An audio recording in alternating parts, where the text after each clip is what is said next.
제가 일상 속에서 절대로 제 몸으로부터 멀리 떨어뜨려 놓지 않는 물건이 하나 있습니다. 바로 이 스마트폰입니다. 여러분도 저와 같을 거라 생각이 되는데요. 이 스마트폰 참 대단한 물건이죠. 웬만한 건 이 스마트폰으로 다 할 수 있습니다. 그래서 더더욱 나와 멀리 떨어져서는 안 되지요. 첫 스마트폰은 애플의 스티브 잡스가 만들어서 세상에 내어놓았죠. 혁신이란 이름 아래에 사람들의 생활을 좀 더 편리하게 해주기 위해 그 목적을 가지고 이 스마트폰이 만들어졌습니다. 하지만 이 스마트폰을 잘못 사용한다면 어떤 일이 벌어질까요? 우리는 이미 뉴스를 통해서 혹은 SNS를 통해서 스마트폰을 이용한 범죄에 대한 소식을 많이 접했습니다. 또 범죄뿐만 아니라 중독과 같은 문제도 일으킨다는 것을 우리는 잘 알고 있죠. 스마트폰이 만들어진 목적은 사람을 이롭게 하는 것이지만 삐뚤어진 사용자들로 인해 그 목적대로 사용되지 않을 때도 있다는 것입니다. 여러분, 그렇다면 우리 인간은 어떨까요? 우리 인간에게도 삶의 목적이란 것이 있습니다.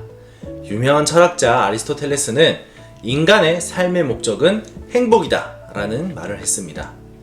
맞습니다. 인간은 행복을 추구합니다. 그리고 행복해지기 위해 최선을 다해서 살아가죠. 행복을 위해서 참고 견디며 열심히 공부하고 또 일하고 삶을 살아갑니다. 다행히도 우리는 그런 삶 속에서 행복을 느끼면서 살죠. 그런데 도대체 우리가 지금 말하고 있는 이 행복은 무엇일까요? 어떤 이들은 사랑하는 사람의 건강을 행복이라고 말합니다. 또 어떤 이들은 소외받지 않는 삶이 행복이라고 하고요. 또 어떤 이들은 돈을 많이 버는 것이 행복이라고 말합니다. 정말로 건강이, 소외받지 않는 삶이, 돈을 많이 버는 것이 행복일까요? 건강과 소외받지 않는 명예와 부족함 없는 부를 누리는 사람들이 모두 동일하게 갈망하는 것이 하나 있습니다. 바로 영원함이지요. 세계 부자 중 한 명인 빌 게이츠에게 어떤 한 사람이 가장 두려운 것은 무엇이냐고 물어보았다고 합니다. 그랬더니 그의 답은 내 뇌가 멈추는 것이 두렵습니다 라는 답변이었죠. 여러분도 잘 알고 있는 진나라의 황제인 진시황은 거대한 중국 대륙을 통일시켜 막대한 부와 권력을 얻었습니다. 그렇게 부족함 없이 여생을 행복하게 보내면 되었지만 그는 남은 여생을 영원한 생명을 준다는 불로초를 찾아다니며 허비하였습니다. 이처럼 우리가 행복이라고 말하는 것은 모두 영원한 것과 관련이 있습니다. 안타깝게도 우리가 사는 세상에는 영원한 것이 없습니다. 삶의 목적인 행복, 영원한 행복을 얻기 위해 우리는 삶을 살아가며 이리저리 찾아다니지만 결국 찾지 못합니다. 일시적인 행복만 마주하며 영원한 행복에 더욱 갈망하지요. 왜 우리는 영원한 행복을 발견할 수 없을까요? 왜냐하면 우리가 엉뚱한 곳에서 영원한 행복을 찾으려 하기 때문입니다. 영원한 것은 영원한 곳에서 찾아야 합니다. 하지만 우리가 사는 이 세상은 모두 유한합니다. 모든 것이 끝이 있죠. 영원해 보여도 모두 끝이 있는 것들로 만들어진 세상입니다. 그런데 우리는 영원한 것을 발견할 수 있는 실마리를 찾을 수는 있습니다. 풀은 마르고 꽃은 시드나 우리 하나님의 말씀은 영원히 서리라 하라. 이사야 선지자는 하나님의 말씀이 영원하다고 말합니다. 즉, 영원한 것은 하나님의 말씀 속에서 발견할 수 있다는 말이지요. 그렇다면 이 말씀에서 말하는 영원한 것, 영원한 행복은 무엇일까요? 그것을 알기 위해 먼저 우리가 왜 삶을 살아가는지에 대한 목적이 무엇인지부터 알아야 합니다. 말씀에서는 하나님께서 이 세상을 아름답게 창조하시고 이 아름다운 세상에서 우리 인간과 함께 영원히 행복하게 사는 것이 우리가 이 땅에서 살아가는 목적이라고 말하고 있습니다.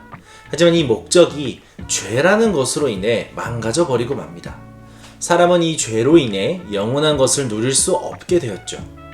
왜냐하면 영원한 생명의 주인은 하나님이신데 죄로 인해서 그분과의 관계가 깨져버리고 말았기 때문입니다. 하지만 하나님은 우리를 포기하지 않으셨습니다. 그분은 우리가 지음받은 목적대로 하나님과 영원한 생명을 누리며 살 수 있는 방법을 우리에게 알려주셨습니다. 곧 내가 그들 안에 있고 아버지께서 내 안에 계시어 그들로 온전함을 이루어 하나가 되게 하려 함은 아버지께서 나를 보내신 것과 또 나를 사랑하심 같이 그들도 사랑하신 것을 세상으로 알게 하려 함이로소이다. 영원한 생명의 주인이신 하나님과 깨어진 우리가 다시 온전하게 회복되어 영원한 생명과 영원한 행복을 누릴 수 있도록 해주시기 위해 예수님께서 이 땅에 오셨습니다. 그리고 그분은 십자가에서 죽으시고 부활하시어 영원한 생명을 발견할 수 있는 힘을 우리에게 주셨죠. 여러분, 우리가 지음받은 목적은 행복을 누리기 위해서입니다. 그런데 이 행복은 이 땅에서 발견할 수 없습니다. 바로 영원한 생명의 주인 되시는 하나님, 말씀으로 자신을 드러내시는 하나님에게서만 영원한 행복을 발견할 수 있습니다.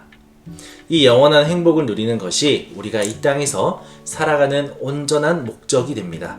오늘 예수님께서 여러분을 향해 이 영원한 행복을 발견할 수 있도록 또 누릴 수 있도록 초대하고 계십니다. 예수께서 이르시되 나는 부활이요 생명이니 나를 믿는 자는 죽어도 살겠고 무릇 살아서 나를 믿는 자는 영원히 죽지 아니하리니 이것을 네가 믿느냐?